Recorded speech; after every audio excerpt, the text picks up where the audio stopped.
रांची के राजभवन में झारखंड अनुसचिव कर्मचारी संघ द्वारा धरना दिया जा रहा है। मेरे पीछे आप देख सकते हैं किस तरीके से हजारों की संख्या में पूरे झारखंड से जितने भी संभालनालय में कार्यरत कर्मचारी हैं वो यहाँ पर पहुंचे हैं और कह सकते हैं कि उनकी कई मांगे हैं और अपने अन्य मांग को लेकर के जो है तमाम जो कर्मचारी है वो यहाँ पर पहुंचे हैं।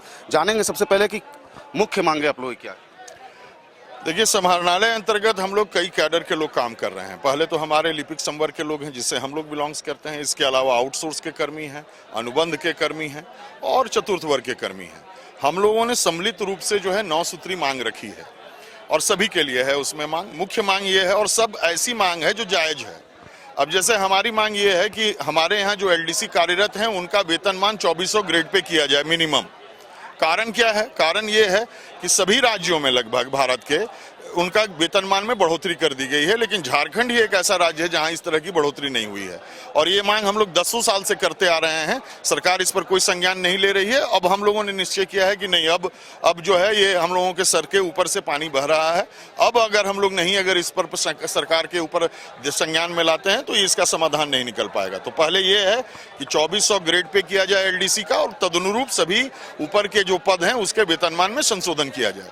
दूसरा मांग हम लोगों का ये है कि हम लोग ये जो हमारे राज्य में जितने प्रखंड अंचल हैं, अनुमंडल हैं और जिला के कार्यालय हैं उपायुक्त के, उस सभी कार्यालयों में पद का सृजन 1958 में किया गया जब 80 लाख आबादी हुआ करती थी साउथ बिहार की। आज झारखंड राज्य की आबादी 4 करोड़ से ऊपर हो गई है।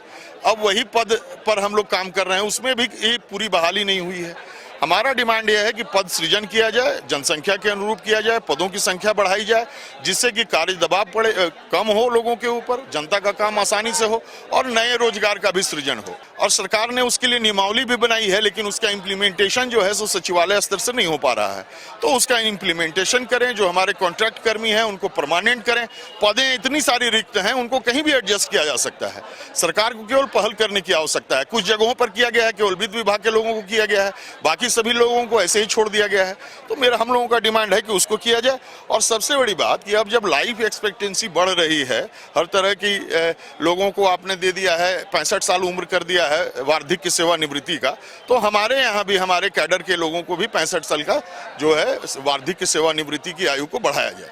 यही मुख्य मांगे हम लोगों की। क्या लगता है आपको कि मांगे आपकी पूरी होंगी? हम लोग तो आज महाधरना दे रहे हैं। हम लोग अपेक्षा रखते हैं कि माननीय मुख्यमंत्री महोदय हमारी बातों को सुनेंगे और इसको संज्ञान में लेंगे और हम लोगों को वार्ता में बुलाएंगे और इसका कोई न्यायोचित समाधान निकालने का प्रयास करेंगे। अगर ये नहीं हो पाता है तो निश्चित रूप से हम लोग हड़ताल पर जाएंगे, इसमें कोई संदेह नहीं। अभी तक सीएमओ से कोई पहुंचे हैं? कोई प्रयास नहीं हुआ है इस तरह का और हम लोग लंबे समय से प्रयासरत भी हैं। हम लोग मुख्य सचिव से भी मिले थे, सुखदेव सर से मिले थे, लेकिन कोई उसके बाद समाधान नहीं निकल पाया है।